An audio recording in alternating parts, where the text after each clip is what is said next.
Now, it's been dubbed Qatargate, a cash for influence corruption scandal that's rocked the European Union. Well, Belgian prosecutors said today that the ringleader in this scandal, Pier Antonio Panzeri, has decided to cooperate with the probe in exchange for a lighter sentence.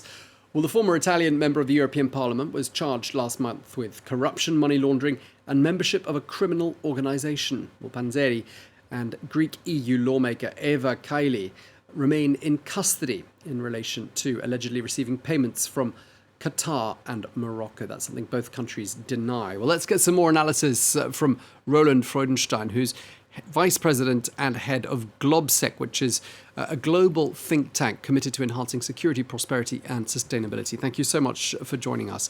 How significant do you think it is that Panzeri has agreed to cooperate with this investigation?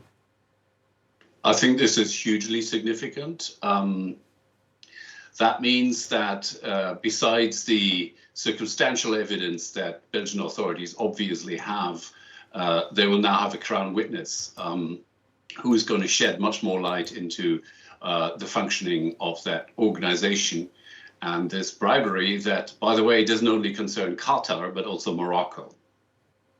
Yes, and the alleged countries, you mentioned both of them there, they deny any role. But obviously, if Panzeri says that they did indeed pay him, that argument no longer stands.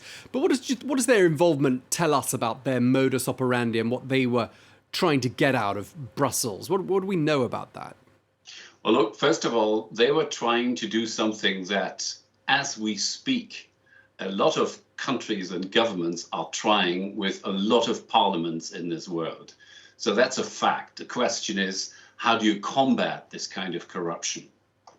Now, what these two governments tried was to get members of the European Parliament and staff of the European Parliament to create an atmosphere through votes, through statements in parliamentary committees, through interviews and so on, an atmosphere in which these governments look better than they actually looked before these efforts. So this concerned labor legislation in Qatar, for example, human rights in general. In Morocco's case, it was very much concerning civil liberties in the country, but also the conflict in West Sahara. So each of these governments had their pet projects where they just tried to look better and try to paper over lack of respect for human rights in their countries, and they wanted to look better in the eyes of the European Parliament. Do you think this case could just be the tip of the iceberg with regards to corruption in European institutions? Well, as I said, these attempts are made with almost every democratically elected parliament in the world, usually by authoritarian governments. Yeah, but this has worked, and these guys have taken the money. Do you think this is just the beginning of perhaps an avalanche of such cases of trusted European members of parliament accepting cash gifts, and big ones at that? I seriously believe, I know many of the members of the European Parliament personally. I seriously believe this is a minority, people who really sell votes for cash. That's a small minority. It exists in other parliaments. That doesn't excuse anything, but I think it should keep us from talking about an avalanche here. This is not going to bring down the European Union or any of its institutions. If corruption happens, it has to be fought more effectively. I think that's the agenda of the day. And of course, the European Union, all the European institutions have to be seen to be taking really decisive action because, yes, indeed, this might just be a very small minority, but it's nevertheless going to have shaken public confidence in the institutions. Yes, indeed, of course.